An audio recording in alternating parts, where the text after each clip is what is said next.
Well, hello everyone, Texie88 here, and welcome to my next review. Now, some people who have been on some live streams I've witnessed have mentioned a rather notorious Amstrad CPC464 title entitled Bridget, and cited it as possibly one of the worst games on that system. And having tried it recently on recently, I can see why it's so bad. But if you thought it couldn't get any worse than that, think again.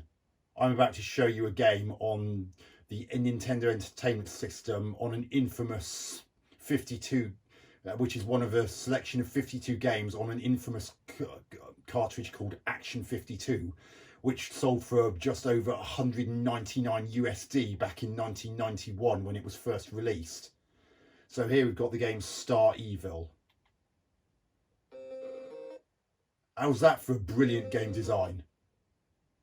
Unless you hold down left or right the moment the game begins, you crash into that bloody block that's literally just a few centimetres in front of your ship. So if you're a would-be game designer and are taking notes of how to make a decent force-scrolling, vertically scrolling shoot 'em up, don't put an obstacle literally just in front of the whatever your player is supposed to be controlling. It's just cheap. Okay, let's try that again. Oh, for 5 minutes. Look at, well, as you can see, Star Evil is a pretty crappy shoot 'em up with glitchy scrolling. And look, you can even see some glitching at the top of the screen there. As dear me.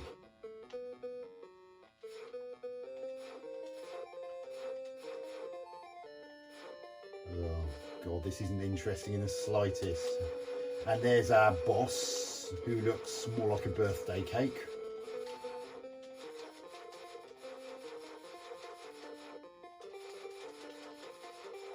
Oh dear god. Oh, for 5 minutes they did it again. Stop putting blocks right at the start of levels. This is just so boring and crappily designed. Look at it. Well, I didn't even hit that. Oh, and I'm not pressing start to start the action going. It's doing that all by itself.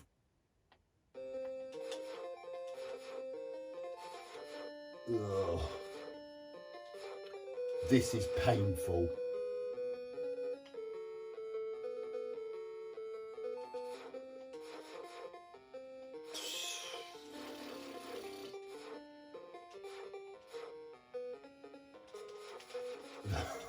God, this is awful. Oh,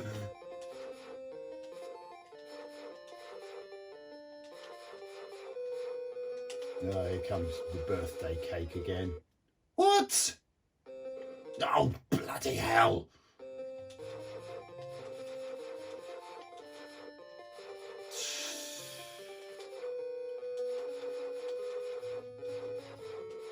Oh, if you thought this game was bad. The other 51 games on Action 52 on the NES are pretty shoddy as well. And some of them don't half glitch like mad.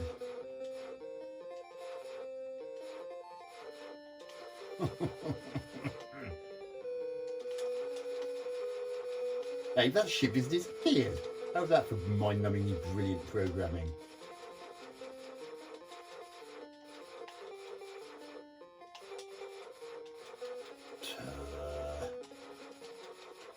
What a flickery sprite that is as well. They don't even explode, it just takes you straight to the next level.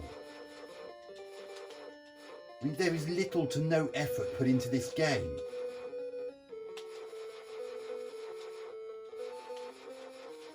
Oh, again, I didn't hit that. Oh, fuck's sake. One more go.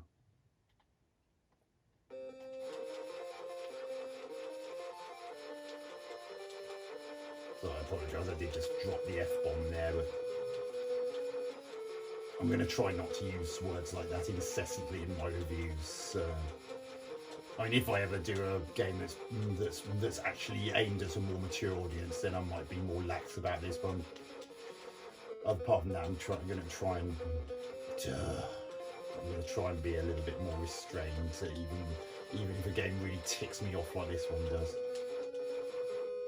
Speaking of ticking me off, we have a problem, Houston. This game is so well designed that sometimes the boss simply doesn't appear. Now, I haven't heard what the problem is. I mean, there are some who reckon it's something to do with a design flaw with the number of enemies that can appear on screen. But either way, if this happens, you either need to reset the game or just smack into the wall. Oh, blooming hell. Yeah, I actually went straight through that wall section. The hit detection in this is absolutely god-awful. So I'm going to try and be trying to use the fire button a little less frequently, see if that's the...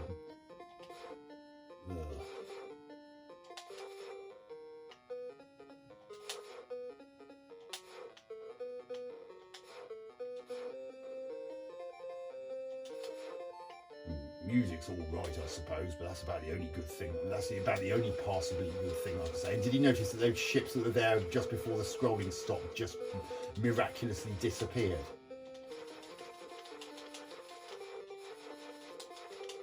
Oh, God.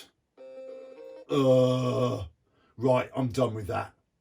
Star Evil is, without a doubt, one of the most god-awfully poor shoot-em-ups in gaming history.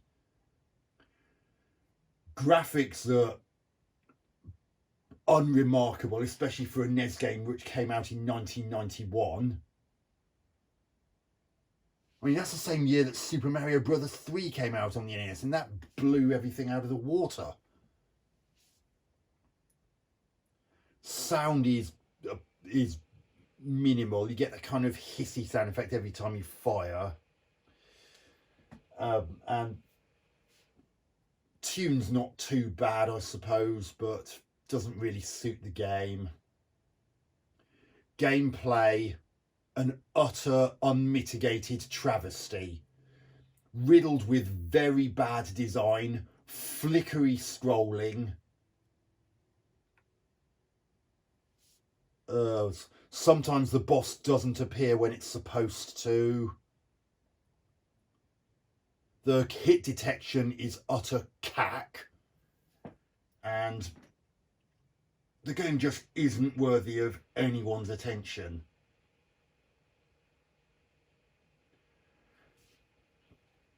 So basically, Star Evil is going to get the lowest score it possibly can. 1 out of 10. I can't really give a game 0 because that would mean that the game would pretty much have to simply not exist. So 1 out of 10 is the lowest I can really give it using my scoring mechanism.